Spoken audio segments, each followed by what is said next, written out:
The signal. The starship Odysseus drifted silently through the void, its sensors probing the darkness of uncharted space. Captain Maya Chen stood at the viewport, her reflection ghostly against the backdrop of distant stars. After 6 months of mapping the Carina Nebula's outer reaches, this was to be their final survey before returning to Earth. "Captain, we're picking up something unusual," Lieutenant Karim said from his station. "An object in orbit around the gas giant. Artificial structure, not on any of our charts." Chen raised an eyebrow. "Show me." The main display flickered to life, revealing a strange cylindrical structure floating against the swirling storms of the massive planet below. Its surface was covered in intricate geometric patterns that seemed to shift and change as they watched. "No energy signatures," Science Officer Eliza Werner reported, her fingers dancing across her console. "It appears to be dormant. Composition unknown. Our scans can't penetrate the outer shell." Chen tapped her fingers against the arm of her command chair. Protocol dictated they should log the coordinates and continue their mission. Unidentified alien artifacts fell under the jurisdiction of the Xenorchaeology Division, not a survey vessel with a skeleton crew of 15. "How far are we from the nearest relay station?" she asked. 3 weeks at maximum burn," Navigator Singh replied. Chen considered their options. By the time they reported this and a specialized team was dispatched, someone else would likely claim the discovery. This could be the find of their careers. "Prepare a shuttle," she decided. "I want a closer look."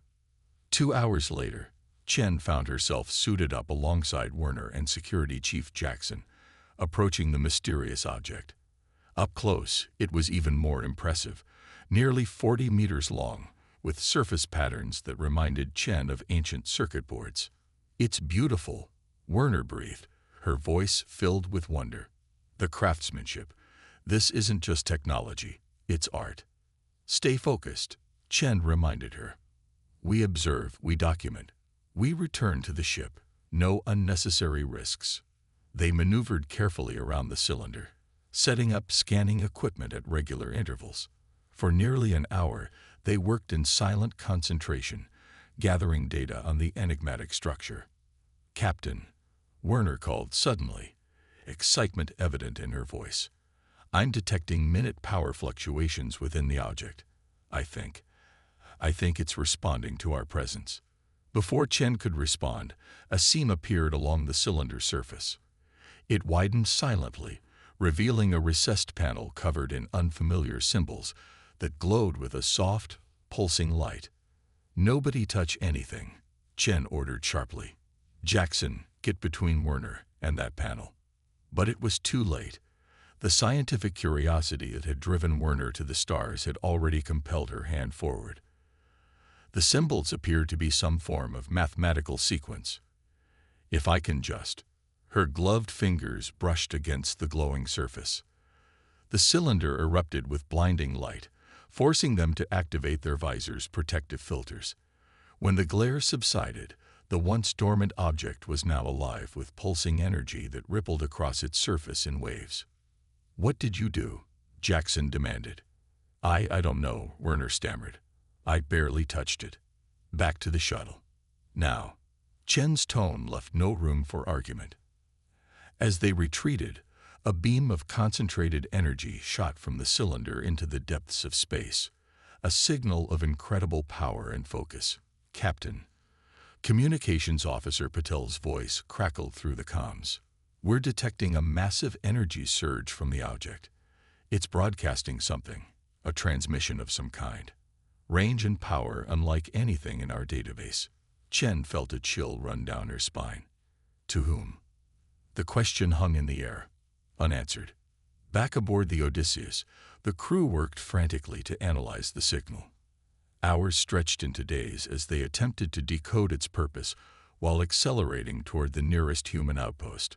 On the 4th day, Werner burst onto the bridge, her face ashen. "Captain, I've been running comparison algorithms against every known communication pattern in our database." "And?" Chen prompted. "It's not a distress call or a greeting." Werner's voice trembled slightly. Based on the mathematical structure and signal propagation, it most closely resembles a dinner bell. The implications settled over the bridge like a shroud. "You're saying we rang the dinner bell," Jackson said flatly. "And we're the meal." Werner nodded, her expression grim. "That object is a beacon. A hunting beacon." Chen opened her mouth to respond when Paddle interrupted. "Captain, multiple unknown signatures just appeared at the edge of our sensor range. They're massive, and they're heading straight for us." The main screen displayed the approaching vessels, 3 enormous ships, each easily 20 times the size of the Odysseus. Their design was unlike anything in human records, resembling massive predatory creatures with jagged asymmetrical hulls that seemed almost organic. "Time to intercept?" Chen asked, her voice steady despite the fear clawing at her chest. "At their current velocity, 4 hours, 17 minutes. Chen made her decision instantly. "All hands to battle stations. Prepare for emergency jump. We need to warn Earth." "Captain," Singh protested, "our drive isn't rated for consecutive jumps without cooldown. We'll burn out the core. If we don't make it back, no one will know what's coming." Chen replied grimly. "Make it happen." The Odysseus shuddered as it accelerated to jump velocity, its ancient engines straining beyond their limits. Behind them, the alien vessels adjusted course with impossible precision, gaining with every passing minute. "Jump in 30 seconds, Singh announced, his voice tight with tension. On the tactical display, the lead alien ship launched something. Small, fast-moving objects that rapidly closed the distance. "Incoming projectiles," Jackson shouted. "Impact in 15 seconds. "Evasive maneuvers," Chen ordered, but she knew it was futile. Their survey vessel hadn't been designed for combat. The first impact rocked the ship, sending crew members sprawling. Warning lights flashed across every console as systems failed in cascading sequence. "Jump drive compromised," Singh reported, fingers flying over his controls. Attempting to compensate, the second impact tore through the Odysseus's port side, venting atmosphere into space. Emergency bulkheads slammed shut, isolating the damaged sections. 5 seconds to jump, Singh called out above the chaos. The universe seemed to hold its breath. Jump initiated. The stars stretched into lines as the Odysseus tore a hole in spacetime, escaping the immediate threat. But the damage was done.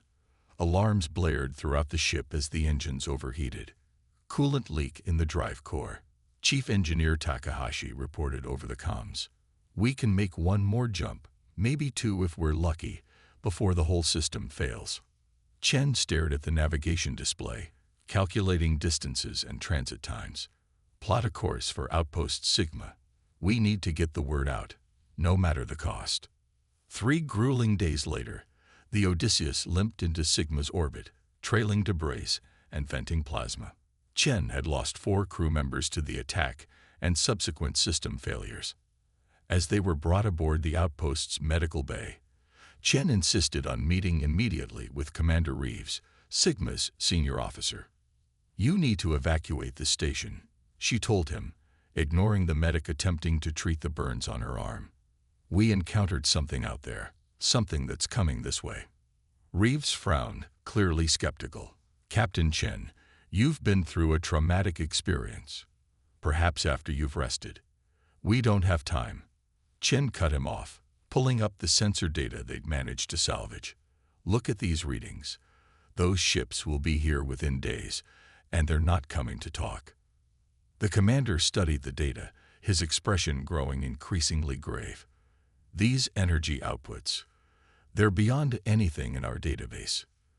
They hunted us through a jump," Chen said quietly. "They knew exactly where we'd exit. This isn't their first hunt, Commander." Reeves was silent for a long moment before activating his comm. "This is Commander Reeves. Initiate emergency protocols. I want all non-essential personnel evacuated within 6 hours, and get me a direct line to Earth Command." But it was already too late.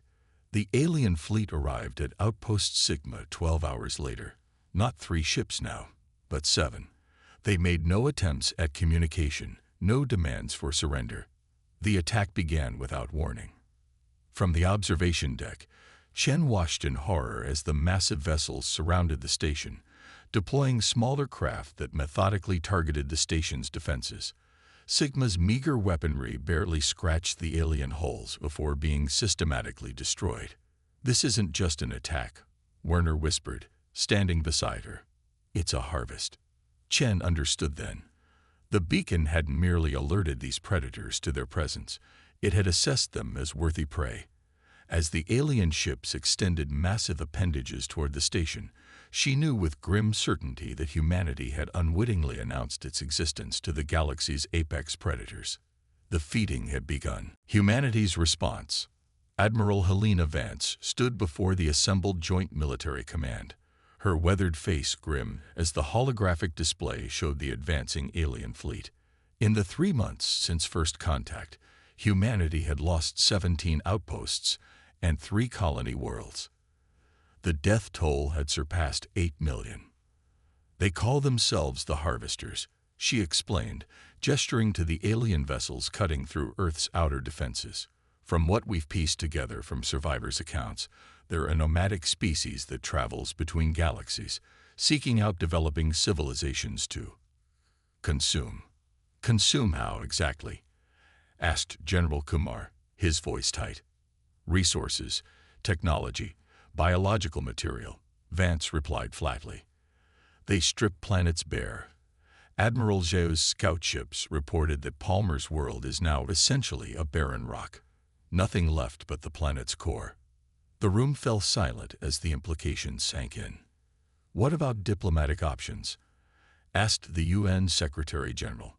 Dr. Eliza Werner, now the head of the newly formed Sinethreat Analysis Division, stepped forward. "We've attempted communication on all frequencies and using all known linguistic algorithms. Their only response has been to accelerate their advance." "Then we fight," President Okafor stated simply. "What are our options?" "Limited," Admiral Vance admitted. "Their technology outclasses ours by centuries. Conventional weapons barely damage their ships, and they've adapted to our nuclear ordnance after the battle at Proxima Centauri." "There must be something," Okafor insisted. "Some weakness we can exploit." Werner exchanged glances with Captain Chen, who nodded almost imperceptibly.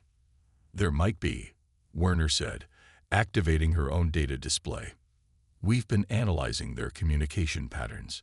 The Harvesters operate as a collective consciousness, each ship connected to the others, through what appears to be a quantum entanglement network." "In simpler terms, Doctor," General Kumar prompted. "They think as one," Chen explained. "It's their greatest strength, allowing perfect coordination across vast distances. But it could also be their greatest vulnerability." Werner continued, "We believe their network requires periodic synchronization through their command vessel. This one." She highlighted the largest ship in the alien fleet, a behemoth nearly twice the size of its companions. "If we could disrupt this synchronization, it might temporarily disable their collective awareness." "Giving us a fighting chance," Vance finished, understanding dawning in her eyes. "Precisely," Werner confirmed. "But to do that, we'd need direct access to their command systems." "You're suggesting we board that monster?" Kumar asked incredulously. Chen stepped forward. "Not we, General. Me, my team, and I activated the beacon. We brought this upon humanity. We should be the ones to fix it." The room erupted in debate, but President Okafor raised a hand for silence. "What exactly would this mission entail, Captain?"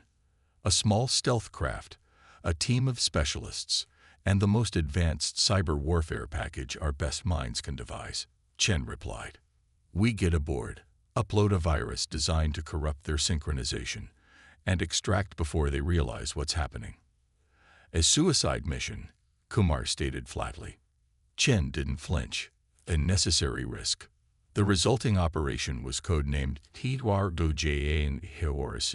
For 2 weeks, Earth's remaining scientists worked around the clock to develop both the infiltration technology and the disruption virus. Werner led the programming team, building on her understanding of the Harvester's communication patterns. The night before launch, Chen found Werner alone in the lab, staring at lines of code scrolling across her screen. "You should rest," Chen said quietly. Werner didn't look up. "I activated the beacon. All those deaths are on my hands." "We made that decision together," Chen countered, sitting beside her. "And tomorrow, we'll face the consequences together." Werner finally turned to her, eyes red-rimmed from exhaustion. "Do you think it will work?" "It has to," Chen replied simply. The infiltration team consisted of 6. Chen, Werner, Jackson, and 3 specialists selected for their unique skills.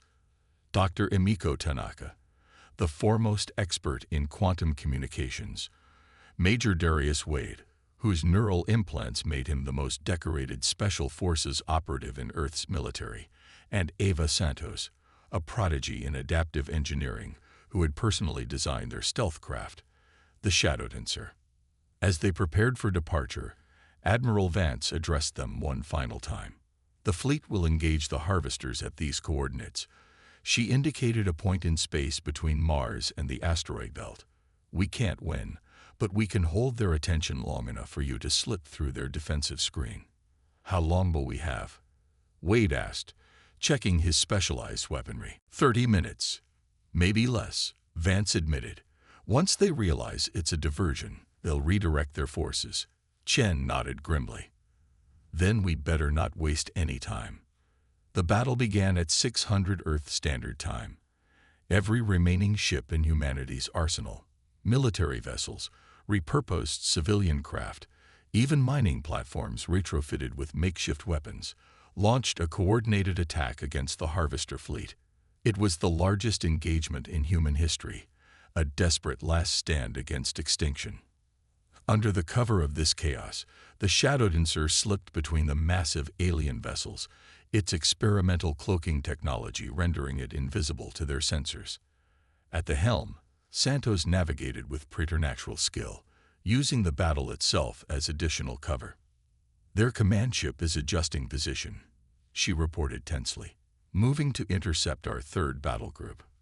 "Can we still reach the designated entry point?" Chen asked. Santos' fingers danced across the controls. "Yes, but it'll be tight. Hang on." The stealth craft accelerated, diving beneath a massive alien vessel as it fired upon Earth's defenders.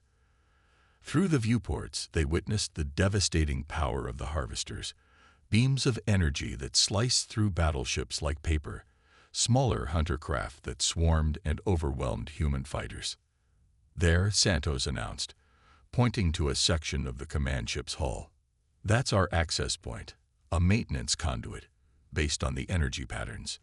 Jackson readied the specialized cutting tools. "Once we breach, we'll have minutes before their internal sensors detect the anomaly."